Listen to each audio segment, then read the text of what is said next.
Perfect, thank you. All right. So I have a bit of a presentation to go through, but I really want to just share some of the materials that my students are kind of working with this semester. I'm talking about statistics in particular, but this could be applied to any discipline, and I think it is quite a bit. I teach at Southern New Hampshire University, but I teach on campus. So like many of you all, I'm finding my way through the remote space for the first time here. I want to talk just about like pre-pandemic, what did my course look like? Then last spring when we switched to remote kind of midstream, what happened and what did I learn from it? And then think about sort of the new course structure that I'm using this fall, and then hopefully some new directions that I can take these materials in. I'm talking about two courses. These courses they're labeled as equivalent at my university. They're both introductory level statistics classes. There's this Introduction to Applied Statistics course that is our most popular general education math course on campus. Business students and psychology students are required to take this, but a lot of other students take it as well. It goes through descriptive statistics, basic probability, and basic inference methods. And then I also teach this Modern Statistics with Software course that covers the same material, but it also touches on randomization and simulation. It does a little bit more computing than the other class will. Students encounter some computer science content like for loops. And they do some more work with real data sets in that class. The big difference here, I think, is that students in the Modern Statistics with Software course know that they're signing up for a class that's going to involve some coding. Pre-pandemic, if you looked at my course, it would look like a traditional course. There's some lecture, some examples, then a bunch of interactive problem solving. Students might work in groups together to solve problems. What may have been a little bit different about my class than a typical stats class is I used R scripts to engage students in discussions around some of the more advanced content. So to visualize things like the central limit theorem and to think about what is that really saying? How does sample size really impact your sampling distribution? To assess students, I used online homework, but I'm using MyOpenMath, which is similar to WeBWorK. We use WeBWorK a little bit at my institution, but MyOpenMath is more popular in our department. I gave typical paper and pencil exams, and then the students in the software course had some hands-on coding labs. The students in the other class didn't do those labs. When we switched last spring to a remote instruction vehicle, I found a couple of things. I still wanted students to be able to play with the code that we were using in class, but pre-remote learning, I was driving all of that coding. So students hadn't done much coding beforehand.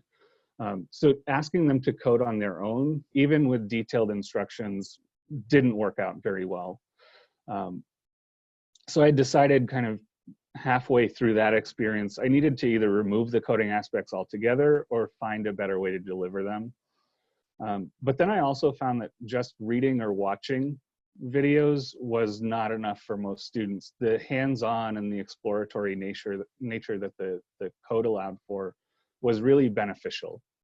And then I noticed probably the same thing that many of you noticed. Some students did really well after we switched to remote learning. Some students who couldn't do a single homework problem correctly were all of a sudden getting 100% on everything. So traditional assessment was not good enough, and that's for multiple reasons, but cheating is a big one. So as I prepared for the fall, kind of with more intent around a remote experience, I decided that computing had to become more integral and woven throughout the course. And this had to be in a purposeful way. It also had to be consistent so that students didn't feel like, oh, every 3 weeks I have to use R for something. they wouldn't retain anything, and then we'd just be frustrated by the code all the time. And then I wanted semi-structured opportunities for students to explore the content. Semi-structured in the way that they should feel free to change things and see what happens when you change a mean or a standard deviation or a sample size. How might that impact our results? How might that impact things like the sampling distribution? And then also I had decided that assessment couldn't be and probably shouldn't be simply problems-based. So you can't give 10 problems and call that an exam and expect it to be a way to measure understanding for all students. Okay, so I guess I should show you some of what my code looked like, or the coding parts of the course looked like before this semester. So here's an example of an R script that I would have shown in class. This script goes through a discussion on the sampling distribution. You can see if we pull from a normal distribution, samples of size 1, the mean of 75, standard deviation of 7, we get a sample that really follows the population distribution. And then I would ask students in class, okay, well, what happens if we change the mean or the standard deviation, or really what happens if we change the sample size? Well, now, if we change the sample size, the sampling distribution stays normal, but the population distribution is no longer what's governing this distribution. And then what's interesting is we can see,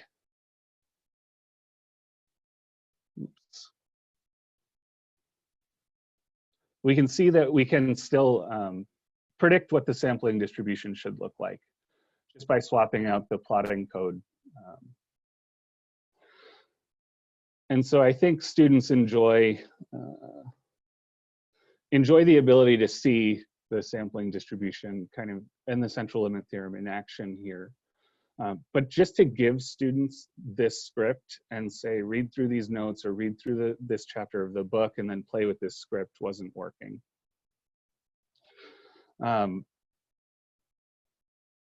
So here's what I did. I built some new materials. All these materials are open source and freely available. I'll show you one set of notes that I'm using, but then I'll give you all the link to access these and you can play around with them. So here are my course notes now. So students will engage with these course notes. They'll read just a little bit. You can embed videos, but then also you can embed your code blocks so that now students can see, here's what you should be able to change. Here's some stuff that you don't want to change, but you can look at it if you care to see what's happening. Students can run the code now and then see with sampling what's going on, right? How does the sample size impact the sampling distribution, and really see that we can identify what the sampling distribution is going to look like. We can predict this. And then students can even see, oops, we should have done this ahead of time.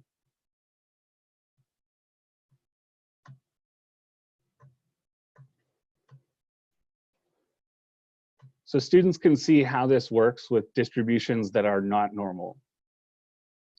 And they can see how the central limit theorem applies in these cases. But really just encouraging students to be able to mess around with the code and to see the statistics content in action is really beneficial here. And so I'll give you the link to all of those and how you can access the source code as well. I'm also using still some traditional homework for my class, also through My Open Math. There's no proctoring for that. I'm using exams, but the exams come in 2 pieces, and I think having the interactive coding notebooks allows this to happen. So they have a problem-solving portion of their exam, But then they have a practical portion of their exam where they'll start from a fresh R script. Now this is less intimidating to start from a blank slate because they've seen our code before. They have places where they can go and grab content from. But they can now say, well, okay, here's a data set. You're going to deal with this mammal sleeping data set, and you're going to explore it. Use what we've learned through the interactive code blocks and workbooks to explore the data, to visualize the data, to explain distributions, and really show your understanding. So I think this is sort of analogous to the people who've talked about handing in work associated with exams. So we can really check students' understanding this way. The other thing that this allows is it allows you to have students deal with really relevant data.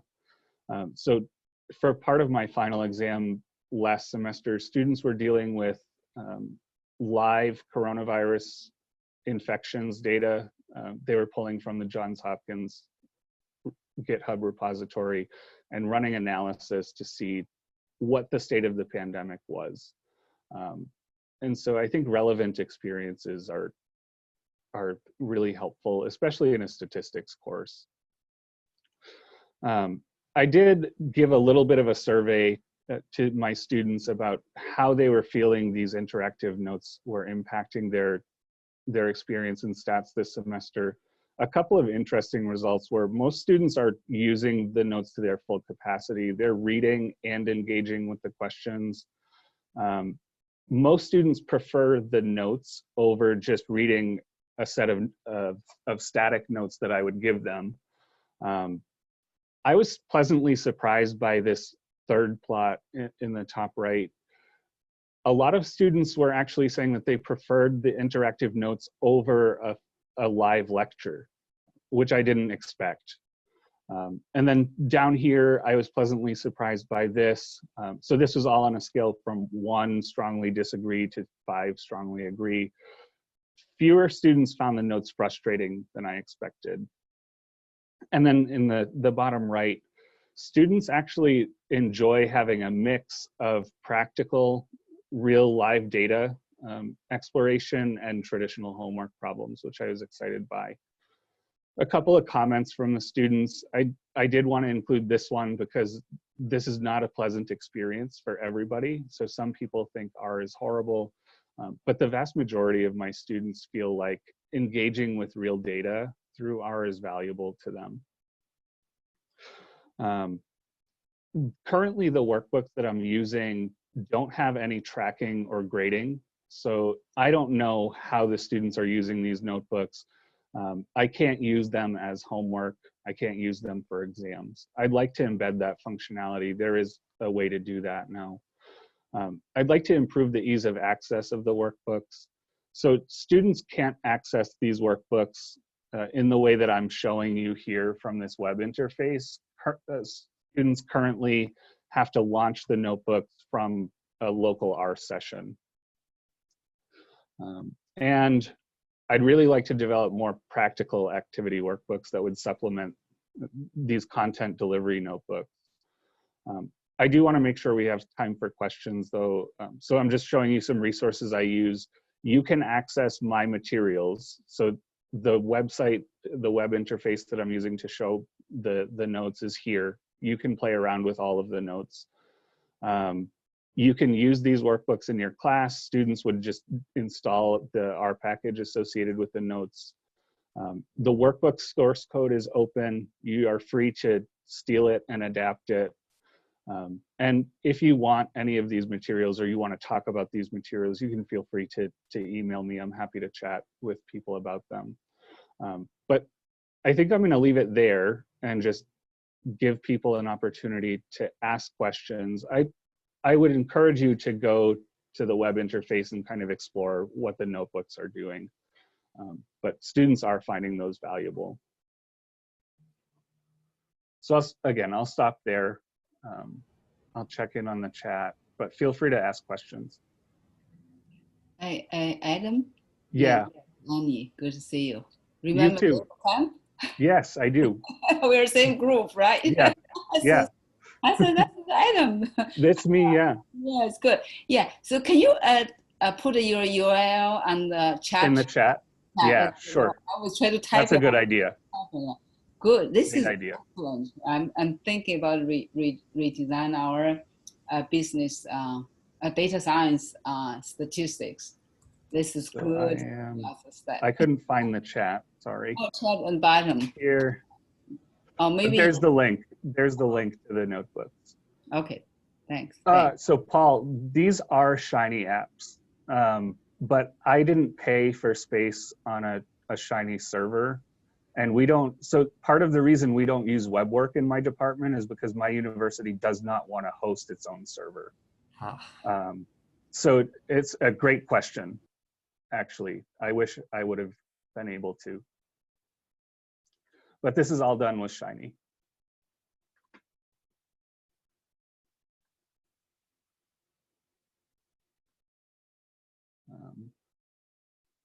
But so I don't, is it preferable if I continue sharing my screen, or is it better if I stop? I guess I can stop. Just give you all the opportunity to look at these. So currently these are running off of an Amazon EC2 server that's on a free tier, which is why I haven't given my students access this way. They all download R and RStudio, or they access this through rstudio.cloud. They'll install the notes package and engage with the notes through their local or cloud instance.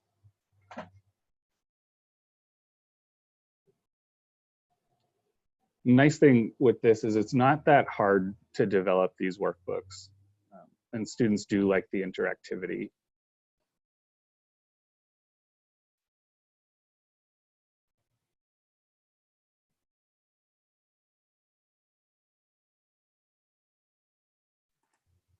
Perfect. Thank you so much. These sessions were great.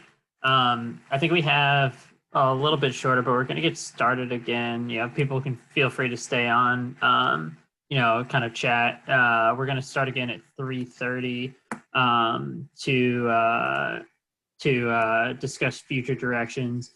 Just as a heads up, at around 3:28 or so, I'm probably going to bring this down and restart it because I think some people want to use polling during that section. So I just enabled that.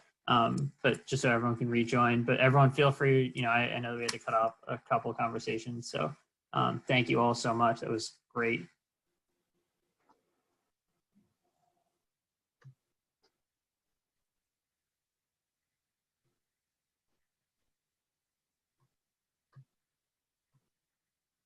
I don't know if Mike is still on, and you still Joe. Oh, Joe might have. But you guys were talking about the Mike. I think you were asking a question about storage, and Adam, it sounds like you're using Amazon as well to store some of your stuff.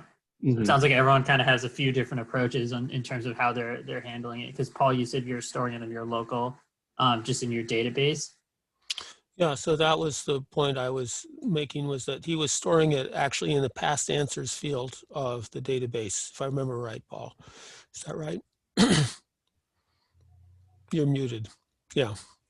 And that's the field. The record just isn't long enough to take the base 64 version of 5 photos. It would take 2 photos and then it would suddenly go away. It took a while to figure out what was going wrong. But if we could, if we had another way to store these, even, you know, just a mechanism for, okay, when the photos come up, we store them in the flat files. And then just store links to them in the database. That would work fine. We just didn't have time and manpower to develop that. But the front end that Paul had, I thought, was really working pretty well. It's still proof of concept and needed polishing, but the killer bug was the fact that if you uploaded 5 photos, you crashed the problem. Yep. Yeah. Could you just upload links? Sorry? Could you just upload links? You could do that. Actually, what I would do is to just, you could upload the image itself, but instead of storing the image in a past answer database,